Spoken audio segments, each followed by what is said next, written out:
Pátio do Colégio. Aqui, em 1554, foi erguida por Padre Manuel da Nóbrega e o irmão José de Anchieta uma capela, o que seria a primeira construção da maior cidade da América Latina, a quinta maior do mundo, São Paulo.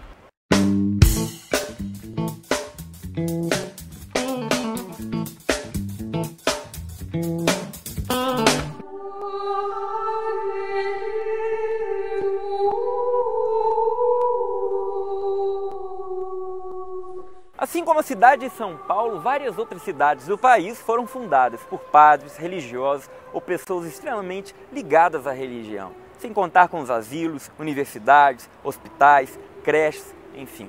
Se a religião cristã está na base da construção desse país, qual é a razão de reduzir a expressão religiosa ao âmbito privado? Doutor Alexandre, qual é a diferença do Estado laico e do Estado laicista? Pois é, Tiba, nós não podemos confundir Estado laico com o Estado laicista. Uma coisa é um Estado laico, que significa simplesmente um Estado não confessional, não regido por normas religiosas e que não tem uma religião oficial. A palavra laico vem de laikos, né, significa leigo, ou seja, algo que não seja clerical. Portanto, Estado laico significa simplesmente um Estado que não tem uma religião oficial, mas que respeita e tolera todas as formas de expressão religiosa. Diferente de Estado laico, nós temos o laicismo, que na verdade é uma forma de ideologia, né, que prega o quê? O racionalismo. Tudo aquilo que não é racional, ou tudo aquilo que tem um pouco de expressão religiosa, é tido como não racional e, portanto, dogmático. Em março deste ano, a pedido da Liga Brasileira de Lésbicas, o Tribunal de Justiça do Rio Grande do Sul determinou a retirada dos crucifixos e símbolos religiosos dos espaços públicos e prédios da Justiça Gaúcha, com o argumento de que o Estado é laico. Mas um Estado laico significa negar a cultura religiosa do seu próprio povo? No caso, o Brasil é um Estado laico, se enquadra no Estado laico. Mas o que a gente tem percebido é que algumas manifestações, até uma decisão recente, uma decisão da Justiça no Rio Grande do Sul, que tirou, inclusive, objetos religiosos, de símbolos religiosos, na repartição de prédios públicos. Isso diz de um Estado laico? Não, isso é completamente diferente do conceito de Estado laico. Aquilo que eu disse, isso é uma posição laicista e não laica. Por quê?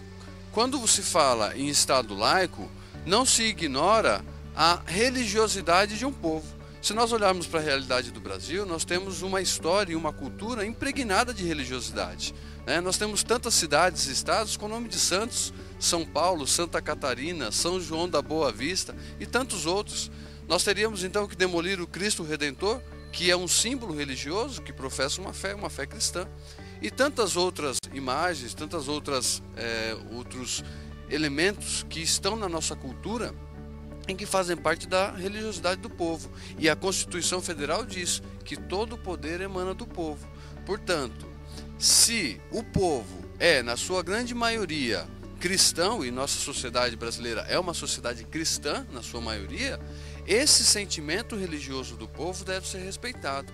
Portanto, ter um crucifixo num órgão público não significa ofender quem não é cristão, muito pelo contrário, significa atender aquele sentimento religioso da maioria da sociedade. E no Estado democrático, esta maioria tem o direito de se expressar religiosamente. Portanto, tirar esse símbolo dos órgãos públicos é uma ofensa gratuita à religiosidade de todo um povo, que na verdade visa atender apenas a interesses de uma minoria antidemocrática que busca implantar na sociedade uma mentalidade laicista e não laica. Porque a gente aqui no Brasil tem essa liberdade, e você acha que essa liberdade corre algum risco? Olha, nós temos muitas leis tramitando no Senado que vão coibir, vamos por assim dizer, a nossa liberdade, né? A partir do momento que algumas leis forem aprovadas e as pessoas, muito mais responsabilidade tem o povo cristão de conhecer essas leis, de acompanhar essas leis e de tentar impedir que isso aconteça. É uma coisa muito, muito difícil você afirmar, olha, realmente seremos perseguidos ou não.